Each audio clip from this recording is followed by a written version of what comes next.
first thing I always like to say about it is it's based on this understanding that we're all multiple, that we're not just these kind of just solo beings that I just think like this and this is all of who I am. I mean, when you really get curious and turn in, you'll start to notice all of these different aspects of ourselves, these different parts of ourselves.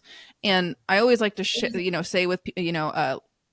to people when they first come to me who have never heard of parts work or IFS, I bet you use the word part already. You're just not maybe aware of it in this context.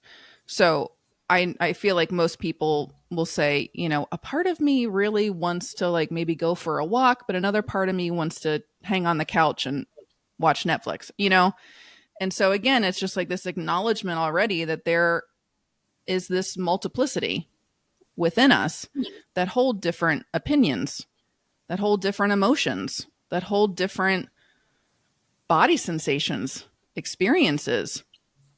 And that's pretty amazing in my opinion, that we can look at ourselves and get curious in terms of getting to know all of these different parts that make up who we are.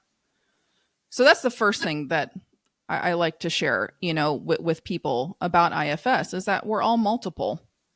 And I feel like society sometimes, or at least I feel like through some movies or television shows, they have a history of kind of showcasing multiplicity of the mind as something bizarre or scary, weird, you're crazy, and so that's something I will hear from some people when they come to me to work as, in therapy, is when I introduce. I'm so glad you bring it up, because that's totally what I first initially thought. Yeah. Like when they started working, like my therapist specifically, because we worked individually with each therapist, and then our therapists did some joint sessions with both of us as well. But when we would work with it, when he started talking about it, I'm like, he was explaining it to me and I'm trying to understand it. And you're very like spot on, because it is so common, right? A part of me feels this way. A part of me thinks this way. A part of me wants this. And another part of me wants that. But initially I was like, man, it's a slippery slope, because I have a part of me that totally feels like I'm crazy. Right. And that part hears this information as proof. See, you're fucking crazy. I knew that you were crazy. This is just proving that you're crazy and that you're definitely on that spectrum of, because I know that it used to be multiple personality disorder, but now what do they call it? There's some other new name for what that is. I think I can't remember what it is. There's dissociative identity disorder. Yes. Yeah. Mm-hmm. Yeah. So I'm glad you bring it up, because I do think that I know that was the case for me, that when I first started learning about it and hearing about it. I want to jump on that as well, because that is like a really big thing that I think people can hear and lean into. I didn't have it right off the bat as thinking that I was crazy. What happened is, like, my therapist, who's amazing, walked me through this process, and so much happened. I'll let you get into it, but the transformation that takes place, and I was talking to these parts and seeing, and then she was talking about the table, because I had other parts that wanted to jump in and protect. And after we got through this really big, like, emotion, I don't even know how to describe it right now, this really unity, integration point. And I looked at her and realized it was just her and me. Suddenly all these pieces were gone. And I'm like, oh, I've lost my mind. I was literally having conversations with all of I'm crazy. And she's like, honey, no, I promise everybody has that. So that's a real thing that comes up that can really scare people.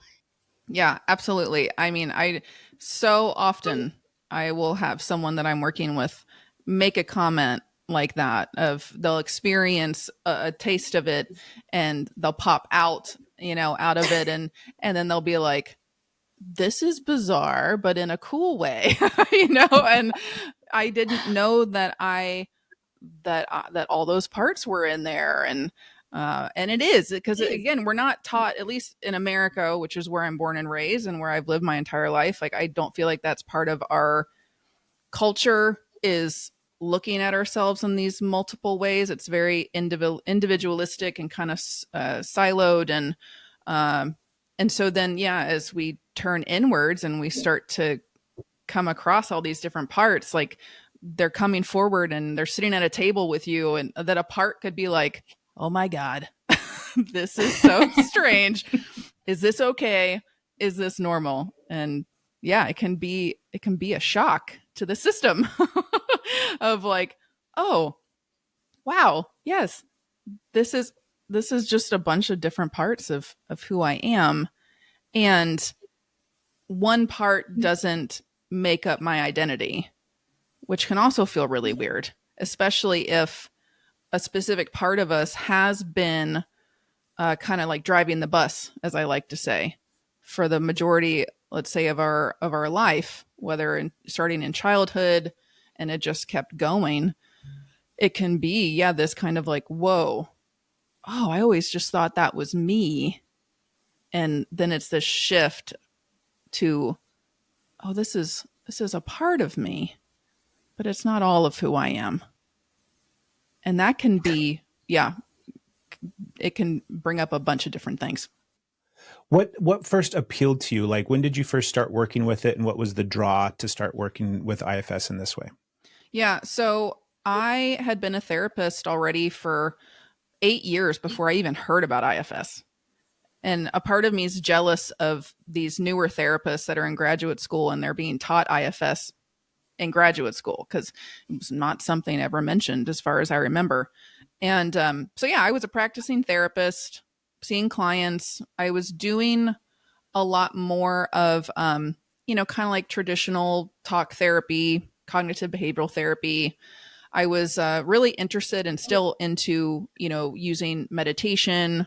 I got yoga teacher, trained. So I loved incorporating mindfulness techniques and somatic practices and things like that into the talk therapy work. And when I was in yoga teacher training is when the teacher started talking one day about IFS. And I remember I was kind of like, oh, that's interesting. But it was kind of one of those moments where I think it just like planted a little seed, but then it kind of just stayed as a seed. And then I started doing a private practice, like on the side of my full-time job at the time as a therapist working at a university. And one of the clients I started working with in my private practice came to session one day, and they had a workbook in hand, a complex PTSD workbook. And they said, I found this workbook online. I've been looking through it. And here's this page. And they're talking about this thing called IFS. And I was like, that sounds kind of familiar. We were meant to be.